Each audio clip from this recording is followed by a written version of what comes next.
Aê, sobrinhada, tia boa tá na área, hein?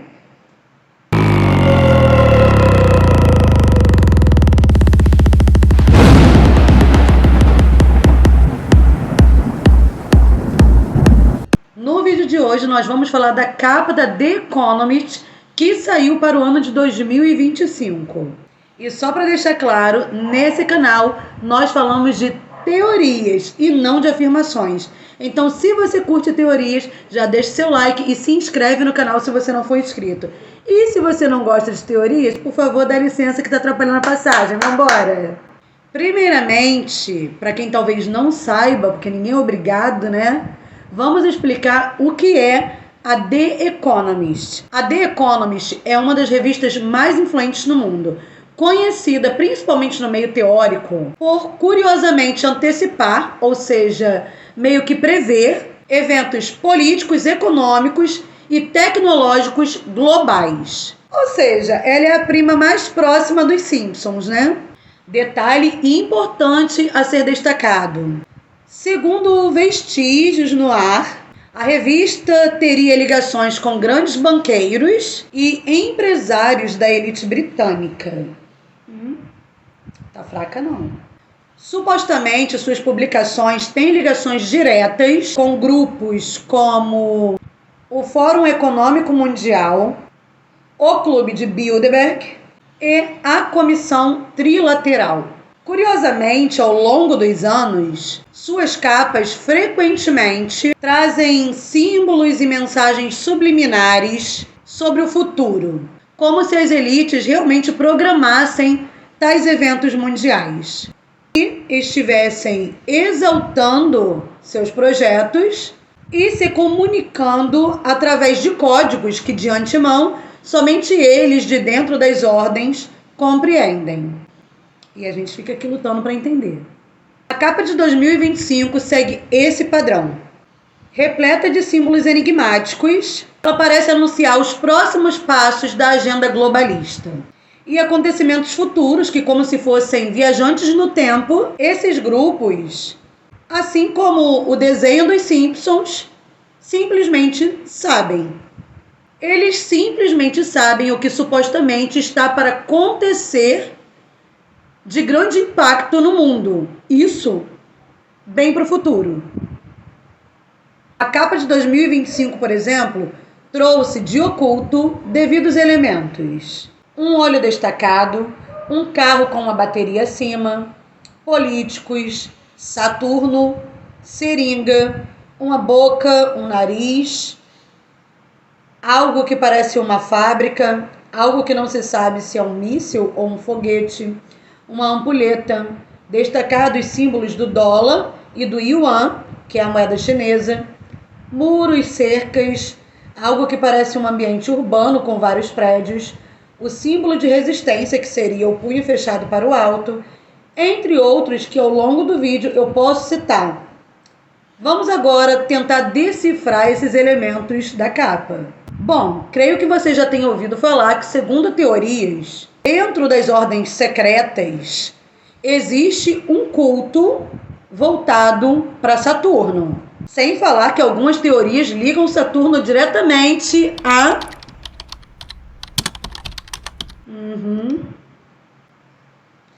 Mas isso pelo fato de similaridade com o nome, né, com a pronúncia, e também por algumas identificações relacionadas à característica de cada um, que parece ser semelhante. Mas isso é assunto para outro vídeo, se alguém tiver curiosidade. Aí vocês me perguntam, como assim adoram a um planeta? A questão é que os planetas foram associados a deuses por muitas culturas antigas. E assim segue até hoje por esotéricos, místicos e ocultistas. Saturno, por exemplo, é associado ao deus Cronos, que devorava seus próprios filhos assim que nasciam, por segurança de não perder seu trono para nenhum deles. Curioso é que esse culto a Saturno existe desde os tempos antigos e sobrevive, supostamente, até os dias atuais. Os romanos mesmo faziam uma festa chamada Saturnália, que aliás acontecia no mês de dezembro e, segundo se relata, tinha uma temática parecida com a do Natal e a do Ano Novo dos tempos atuais, e rolando no mesmo período. A diferença é que nos tempos atuais ninguém diz que é um culto a Saturno, mas antigamente era considerado festas nesse período de dezembro um culto direto a Saturno. Que coisa, não? Aliás, por algum motivo que não me entra na cabeça, segundo teorias, Saturno é relacionado a um cubo preto, que, porém, ninguém diretamente envolvido assuma a ligação entre ambos. A simbologia aparece em diversos monumentos, posto frente a edifícios importantes, geralmente ligado a pessoas de ordens ou governo, e até mesmo em artefatos religiosos, como esse usado pelos judeus. Tem também esse templo em forma de cubo preto, onde acontece um culto sagrado feito no Islã, onde os fiéis ficam orando e circulando em volta do mesmo. Quando eu vi isso, eu achei bem interessante essa teoria, pois acaba se assemelhando aos anéis girando em volta de Saturno, né? Já que o cubo preto seria uma referência a Saturno e as pessoas estão ali orando e andando em volta de Saturno, digamos assim, na teoria, tá? Que é uma teoria, não é uma afirmação. Então fica muito similar aos anéis de Saturno rodeando Saturno. Que a teoria seja apenas uma teoria, apenas uma coincidência. Convenhamos que até que faria sentido, né? Mas bom, na capa da The Economist, será que esse Saturno está ali no topo devido a essa teoria de ligação com ordens e o culto a Saturno que existiria dentro dessas ordens? Pode ser. Será que isso significaria que alguma ritualística grandiosa voltada para esse culto a Saturno seria realizada agora no ano de 2025? Mas esse Saturno no topo da capa também explica e ao mesmo tempo encabula Donald Trump ter dito no seu discurso de posse que a era de ouro dos Estados Unidos se inicia agora, com ele no governo. Daniel Mastral disse em um podcast que Donald Trump seria o cavaleiro do cavalo branco descrito no livro do Apocalipse, da Bíblia. E eu já estou achando que ele é o próprio Saturno encarnado. Gente, veja bem, o termo era de ouro é um termo usado pelos romanos relacionado ao reinado de Saturno. Os romanos viam esse período como uma época dourada, uma época perfeita que aconteceu em um passado distante, antes dos deuses terem sido destronados e o governo dos homens terem começado. Oxi, eu não digo nada, senão é aí que vão dizer que eu sou doida mesmo. Mas entre Cavaleiro do Cavalo Branco e Saturno, eu já estou achando que ele é o próprio Saturno. O olho que ocupa uma posição de destaque na capa é supostamente o olho do Elon Musk. Observa aqui, lado a lado, a semelhança. Mas, em teoria, também pode ser uma alusão à face do anticristo, que ainda não nos foi revelada, mas que esse tempo da revelação poderia estar bem próximo. Porque, na verdade, não é só o olho secreto que está ali na capa. Tem também ali um nariz e uma boca, revelando que tem uma face oculta por trás de toda a teoria ali exposta. Apesar de que eu acho que até a boca miúda lembra a boca do Elon. Olha bem. Mas por que esse mistério, todo esse segredo, se fosse de fato o Elon Musk? Por que todo esse mistério? Dando a entender que seria uma face oculta por trás de tudo. Claro que Elon é uma das chaves importantíssimas no mundo para o avanço, para a evolução da tecnologia, né? Mas isso não deveria ser uma coisa que se relacionasse a um mistério de que estaria por trás de tudo que vai acontecer globalmente. Elon, como muitos já sabem, é o bilionário que se tornou a face pública da revolução tecnológica. Ele é o Tony Stark da vida real. Elon, com a sua empresa Neuralink, tem planos ousados de implantar microchips cerebrais em humanos, prometendo benefícios como cura para doenças neurológicas e conexão direta com a inteligência artificial. Ou seja, aparentemente nós melhoraríamos em 100% nossa capacidade de raciocínio, de funcionalidade. Imagina, você se fundir com a IA. Aliás, isso da Neuralink aparentemente também tem destaque na capa da The Economist de 2025.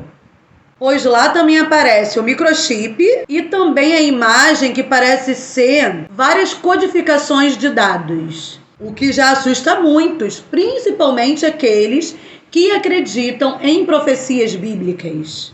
Pois a Bíblia diz que a marca da besta, que seria do anticristo, seria colocada na mão direita ou na testa. E o chip do Elon Musk, segundo matérias jornalísticas, será implantado no cérebro, que fica justamente na altura da testa. Será tudo isso apenas uma mera coincidência ou as profecias estão se cumprindo justo na nossa vez de viver? No entanto, a presença do olho ali na capa também poderia sugerir um simbolismo muito maior.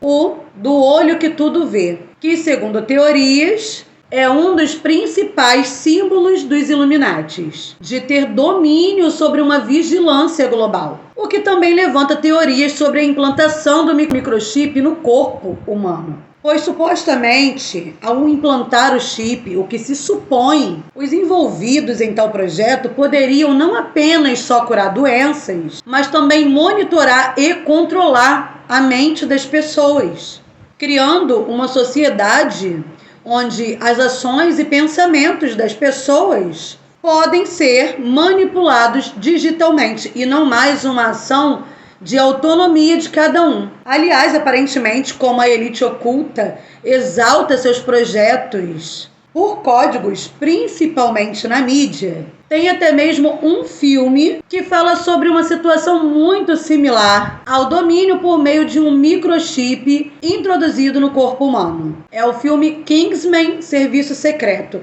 Eu não lembro se eu já cheguei a falar exatamente isso em algum vídeo no canal, mas eu sei que lá no meu perfil do Insta eu já falei sobre isso. No filme, um chip é implantado nas pessoas e por meio de um comando de voz, as pessoas viram meras marionetes na mão da empresa que o criou e o implantou, ou nas mãos do órgão que comprar devido serviço. Detalhe, o dono dessa empresa no filme, Kingsman: Serviço Secreto, também tem satélite, assim como o Elon Musk. Tá muito quente aqui, gente. Se eu bem me lembro, no filme, o dono dessa empresa que tem esse satélite, ele até tem um projeto que fornece internet gratuita para a população. Não lembro bem em quais condições isso aconteceria, mas se eu bem me lembro, acontece isso no filme.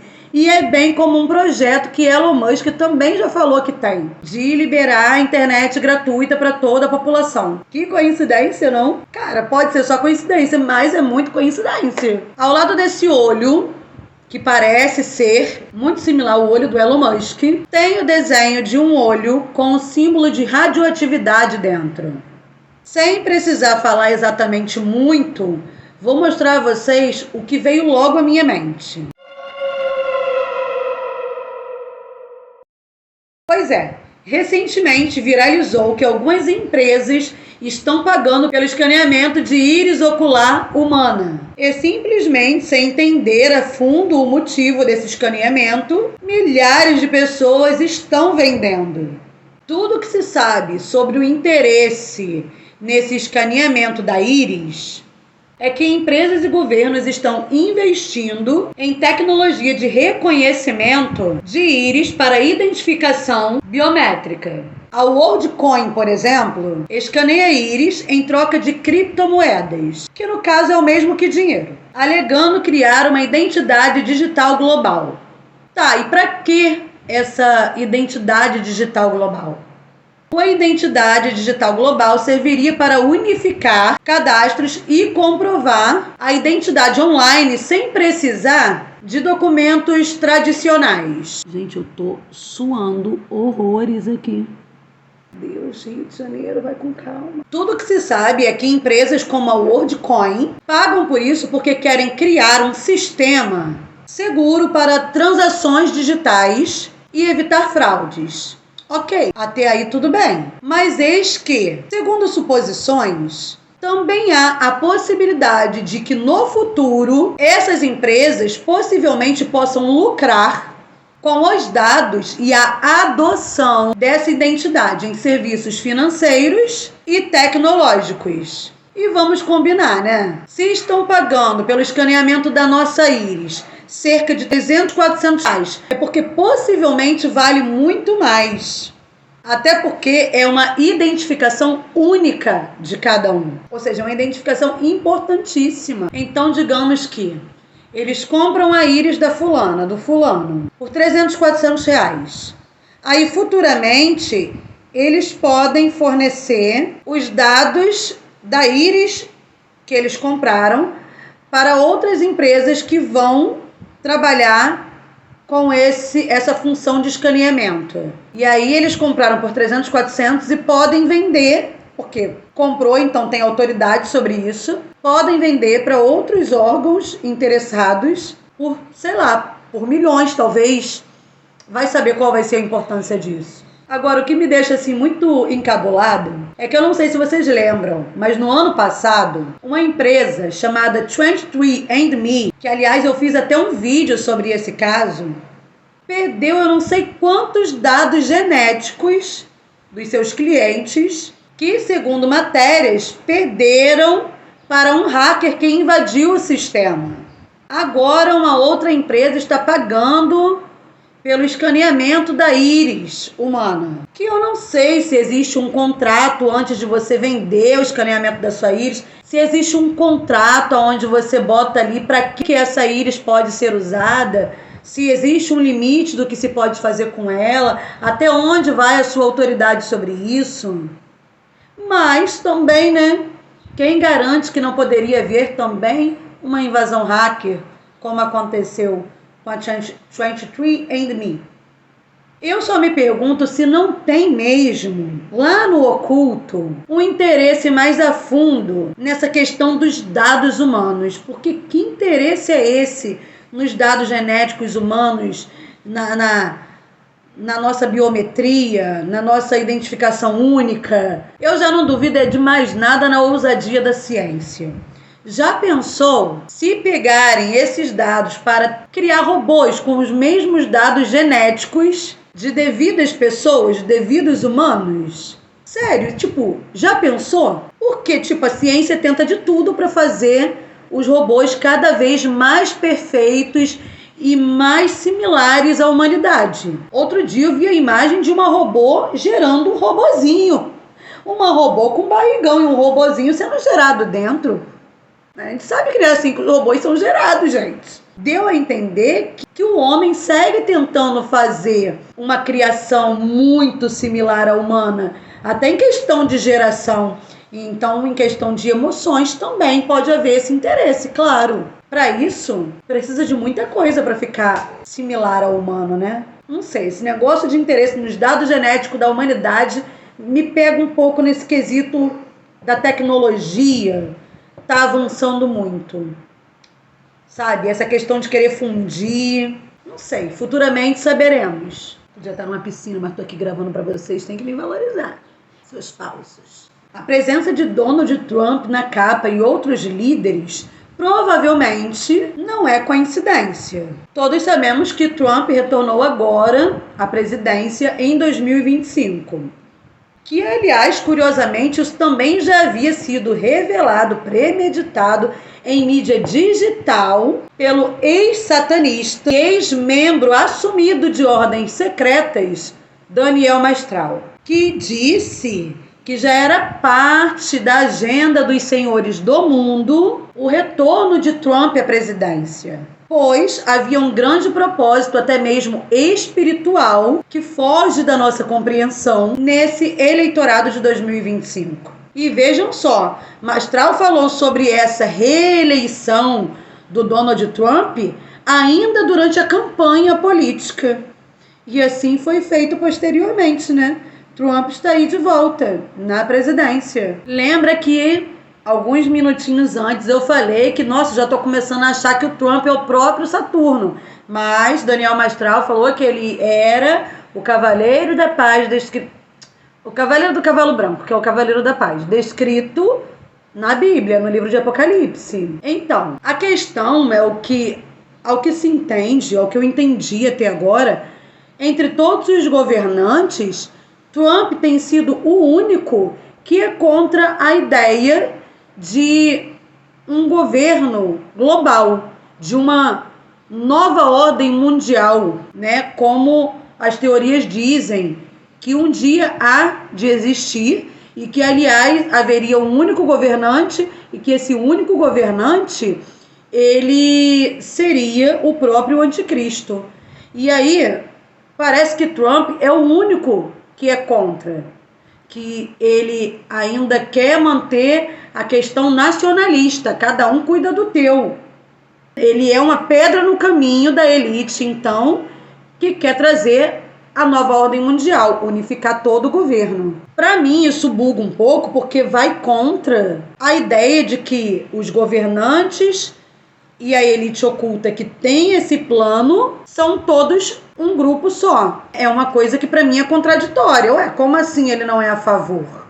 Como assim ele é uma pedra no caminho para os projetos da elite oculta de uma nova ordem mundial, se é assim que deveria ser, segundo se diz nas teorias e nas profecias? Pois bem, no entanto, há teorias que sugerem que nos bastidores todos os grandes líderes fazem parte de um plano maior e que toda desavença entre eles seria apenas um mero teatro para o público. Mas, gente, aí já é teoria, né? Porque oficialmente se apresenta como um opositor ferrenho da ideia de um governo único global. Gente, Trump é geminiano, cara. É difícil. Geminiano quer fazer o que quer fazer. Ele não quer fazer o que os outros falam que tem que fazer. É difícil a gente trabalhar em grupo. É difícil. Mas isso, no fundo, faria muito sentido no termo do que o Daniel Mastral falou, no sentido bíblico, no sentido do cavaleiro do cavalo branco.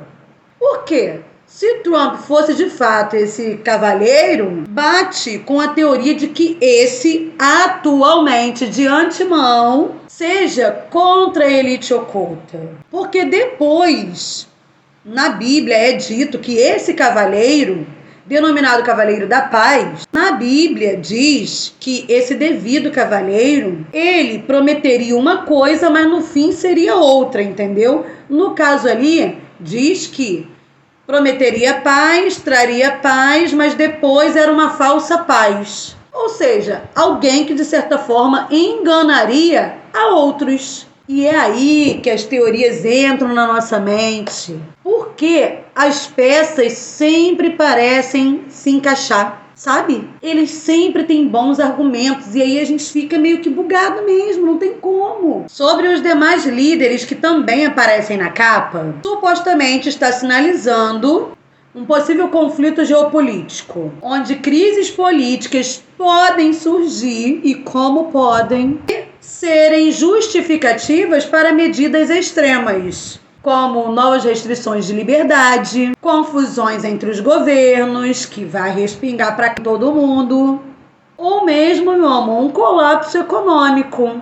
E o que acontece, assim, diante de tudo isso? Aquelas coisas, né? O problema é dos grandes, mas só atinge os pequenos. Já o presidente da China, que também está entre os políticos na capa da The Economist de 2025, supostamente fizeram conexão dele com demais figuras presentes ali. Pois observem, por exemplo, esse símbolo do yuan e esse símbolo do dólar. O símbolo do yuan tem ao lado uma seta apontando para baixo, enquanto a do dólar tem uma seta subindo. A capa supostamente está destacando a disputa econômica entre EUA e China. A seta para baixo, ao lado do yuan, reflete uma possível desvalorização da moeda chinesa durante as tensões comerciais. Enquanto a seta para cima, ao lado do dólar, mostra a valorização. Tem também essa imagem do planeta normalíssimo, mas em contrapartida, do outro lado, tem essa imagem do planeta aparentemente contaminado por algo, né? Ele está completamente com uma outra cor, sei lá, dá uma alusão de que é algo envolto ao planeta. Pode ser referente a explosões, que não seja, se referindo às desavenças entre os países, né? E aí seria o risco de um BO nuclear, o que também responderia esse suposto míssil na capa. Ou pode ser referente a uma alta contaminação viral como a que tivemos anos atrás, né? Que não seja também. Que seja tudo só teoria. Aliás, a que aconteceu há anos atrás veio de onde? Da China. Made in China. O que também podemos supor por essa seringa, também aqui destacada na capa da The Economist. Observem que o líquido desenhado ali naquela seringa é vermelho. E o que está envolto no planeta, como se fosse uma contaminação, também é vermelho. Como se fosse uma coisa relacionada à outra. Ao lado de Xi Jinping, acho que é assim que pronuncia, também vemos a imagem de uma cidade urbana poluída por fumaça. O que também está acontecendo aqui no Brasil, né, por causa das queimadas. Mas lá é por conta da industrialização, que no caso, na China, tem um grande problema com a poluição por conta disso. E aí causa uma grande poluição no ar, que aliás, devido essas condições, acaba agravando vários problemas respiratórios na população. É por isso que muitos chineses circulam pelas ruas com máscara no rosto. Eu particularmente achava que eles andavam com essa máscara até hoje devido ao que aconteceu anos atrás, né? Super precavidos. Mas não, a maioria atualmente é por conta da alta poluição que pode acabar afetando o sistema respiratório e trazendo vários problemas de saúde quanto a isso. Bom, e com base nessas figuras, infelizmente, tudo nos leva à teoria de que poderíamos reviver o que vivemos anos atrás. Eu desejo que seja tudo apenas teoria. O chip, como eu já disse, que aparece na capa, supostamente pode ser ligado diretamente à questão do Neuralink. Também pode ser um símbolo do avanço da agenda transhumanista. Se o chip for aceito em massa, e bem sabemos que por qualquer centavo o povo está faltando vender a alma, esse chip pode acabar se tornando o fim da privacidade e o nascimento de uma humanidade híbrida, onde, segundo teorias, pensamentos, sentimentos e até memórias podem ser alterados e até deletados por um sistema centralizado. Ou seja, as pessoas podem ser muito mais robôs do que humanas. Acabou o livre-arbítrio, acabou o seu domínio sobre si mesmo. Você vai estar querendo ir para frente, lá o comando central vai estar te mandando ir para trás e você simplesmente vai. Teu corpo simplesmente vai ir. Isso é o que a teoria diz, tá, gente? Não é uma afirmação e não é o que eu estou dizendo. Eu estou seguindo o que a teoria diz. Estou raciocinando com base nisso e pensando que loucura seria se de fato for assim. Segundo as teorias dizem, os riscos de aceitarem esse chip incluem controle mental absoluto, desligamento remoto, onde se a pessoa se tornar um problema, sei lá por quais motivos, sei lá, judiciais, o chip poderia ser desativado, tornando a pessoa, assim, um cidadão fantasma. O que significa que essa pessoa não poderia nem entrar no ônibus, essa pessoa não poderia comprar, não poderia trabalhar, essa pessoa teria que ficar o quê? Clandestinamente. E sabe-se lá o que ela vai conseguir fazer, né? Mas, gente, isso deve ser no futuro muito distante, só que deve estar começando agora já, né? Para estar na capa de 2025, algo supostamente relacionado a isso. O microchip também pode fazer com que, isso acho que é o mais lógico, acho que já foi até falado em mídia, ter ligação direta com as moedas digitais. Aí, a conta bancária é integrada ao chip, o que pode ocasionar em bloqueios financeiros instantaneamente. Não tem como burlar o sistema. Não tem dinheiro para pagar. Tem sim. Eu tô rindo, mas é porque a gente pensa assim, que loucura, gente. Não é possível. Pior que é possível. Só que é tão doido que a gente quer achar que não é possível. E sinceramente, na verdade, eu nem acho que é muito sobre aceitar. Inicialmente é sobre aceitar. Mas eu acho que futuramente seria obrigatório. Num futuro, assim, quando já tivesse visto que o negócio dá certo, aí eu acho que se tornaria obrigatório. Sem falar que o governo tem um jeitinho para conseguir as coisas da gente. Eles meio que dão com uma mão e arranca com a outra. Só que assim, as pessoas emocionadas, necessitadas, só abraçam, só aceitam. Entendeu? Igual agora, né? Durante a campanha, todo mundo ia comer picanha à vontade. Aí agora é assim, ó, não tem dinheiro para comprar, não compra. Por quê? Porque aí os comércios vão baixar o valor. Sabe quando os comércios vão baixar o valor? Quando tiver tudo estragando. Se já não estiver estragado. Os comércios vão baixar o valor quando, sei lá, faltar 3 dias para vencer. Então você vai passar o mês inteiro sem comer carne, quando chegar no fim do mês você come. Vocês entenderam? As pessoas se iludem muito fácil. Então eu acho que vai ter todo um método para iludir. Igual a Íris, a compra do escaneamento da Íris. Dá um dinheiro para a pessoa, dá lá, criptomoeda, né? Que dá para reverter em dinheiro. Aí vai lá, a pessoa não quer nem saber para que serve. Tô ganhando dinheiro, vambora. Entendeu? Sabe entrar na mente da galera, sabe entrar. Então, nem precisa de muito. Mas eu acho que um dia pode ser que venha, se isso tudo acontecer mesmo, pode ser que venha a ser obrigatório. Não tem escapatória. Se tu não fizer, meu amor, tu é criminoso. Entendeu? Eu acho que um dia pode ser assim. Talvez por isso também tenha na capa o símbolo de resistência, né? O punho para cima. O punho fechado para cima. Supostamente se referindo àqueles que resistiriam à imposição, à regra, à obrigação de fazer a implantação, né? De um chip e tal, né? Toda essa situação aí de um certo domínio sobre tudo nosso. Essa vigilância absurda, né? Nessa magnitude, nesse domínio todo.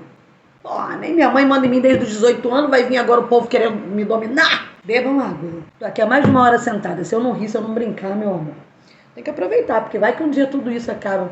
A gente não vai ter nem mais motivo para rir. Então, por enquanto, eu ainda posso. O carro elétrico, teoricamente falando, não estaria ali na capa só para representar a inovação, o avanço da tecnologia. Ele pode estar representando uma mensagem oculta, já que parece que tudo ali está envolto a isso, sobre o futuro da mobilidade. Aliás, esses muros e cercas na capa também pode se referir a limites que seriam impostos pelo governo, seja por meio automotivo ou pelo direito de ir e vir, que pode não existir mais em um futuro muito próximo, né? Ou menos ser dificultado. Aliás, a gente já viu uns casinhos, a gente já tá vendo, né? A gente já tá vivendo os casos meio que assim, né? Isso aí também tava meio que óbvio da The Economist, né? Do pessoal lá de dentro deduzir, porque já era uma promessa da presidência, né? Tô falando a questão da imigração, no caso. Né? Então não tem mais o direito de ir e vir, a não ser que também o povo tava no erro, né? O povo tava clandestinamente, não tava todo certinho. Então, enfim, difícil comentar. Mas o que eu entendo é que se puder dificultar a entrada do fulaninho do outro país aqui, eu vou dificultar. Mesmo que esteja tudo certinho. Se eu puder dificultar, eu vou dificultar, entendeu? É isso que eu tô entendendo. Eu posso estar errada, mas é isso que eu entendo. É um preconceitozinho de leve. Tem motivos? Somos bem diferentes, né? Então, cada um cuida da tua casa. Posso falar nada, né? A minha casa. Essa transição forçada para carros elétricos, olhando a fundo, pode ser que tenha um objetivo maior, que sempre é benefício do governo, que seria controlar o transporte das massas, Diferente de carros a combustão, que oferecem autonomia, que você que manda em tudo ali, os veículos elétricos dependem de uma rede controlada por governos e por corporações. Isso significa que, segundo teorias, até o acesso à mobilidade automotiva pode vir a ser vigiado e manipulado pelo governo e pelas organizações ligadas ao sistema do devido carro, da devida moto, dos automóveis. Carros poderão ser desativados automaticamente em qualquer lugar ou em qualquer situação, impedindo ou atrapalhando que devidos indivíduos viajem, deem continuidade no trajeto. Aí, misericórdia, imagina você no meio de uma estrada perigosa, vazia, escura, e o carro simplesmente para. Porque por algum motivo o governo entendeu, a corporação entendeu que o seu carro está com alguma irregularidade ou algum motivo para ele simplesmente parar. E aí fica você ali à mercê do perigo. Ou suponhamos que você está indo socorrer um familiar teu que está passando mal, alguém que está botando uma criança no mundo, tem que chegar logo no hospital e por algum motivo a corporação entende que o carro tem que parar. Vocês já pensaram? Cara, não ter autonomia, não ter domínio não é bom, não é legal. O negócio nem começou ainda, um novo medo meu já foi bloqueado. Imagina, se eu ficasse buchudo e tivesse que parir uma criança, eu preferia ir andando. Pelo menos aí não tem risco do negócio parar no meio do caminho e eu ficar... não. E a vigilância sobre o deslocamento humano por meio automotivo poderia ser total, já que os carros estarão sempre conectados à nuvem. Em resumo, a presença do carro elétrico na capa pode indicar que, num futuro próximo, as elites podem impor restrições severas à liberdade individual, até mesmo em automóveis. E tudo isso sob o pretexto da sustentabilidade, porque tudo é com um jeitinho de tudo é pelo bem maior, mas no fim, às vezes, não tem nada a ver uma coisa com a outra. É dando com uma, tomando com a outra, É assim que a teoria está querendo nos mostrar, tá, gente? Eu só estou dizendo o que a teoria está dizendo. Na capa a gente vê essa ampulheta parecendo estar iniciando uma contagem de tempo. Tipo, um tempo novo se inicia agora. Supostamente podemos deduzir que em teorias é uma alusão a uma nova era se iniciando em 2025. Será que começou, enfim, a era do anticristo? Se não, acredito que pelos sinais poderiam sim estar muito mais próximo do que antes. Conclusão? Calor? Tá um calor. A The Economist deveria ser uma revista sobre o presente, como toda revista normal, Normal, que não prevê o futuro. Mas, de uma forma misteriosa, ela sempre parece revelar tempos à frente. Não parece ser só deduções, parece que está realmente dizendo coisas de tempos à frente. Tanto que não é pela escrita, pela capa você vê ali umas supostas mensagens subliminares, mensagens ocultas. E aí, ligando os fatos, depois a gente vê que parece que tudo aquilo que dava para deduzir pela capa está acontecendo. Agora, como que eles e que os Simpsons fazem isso? Como que esses primos, que para mim eles são primos, The Economist e Simpsons, como que eles conseguem? São viajantes no tempo? Não, porque é essas loucuras que as teorias botam na nossa cabeça, sim. Deve existir, meu amor, porque não existia até um tempo atrás, agora já estão dizendo que existe.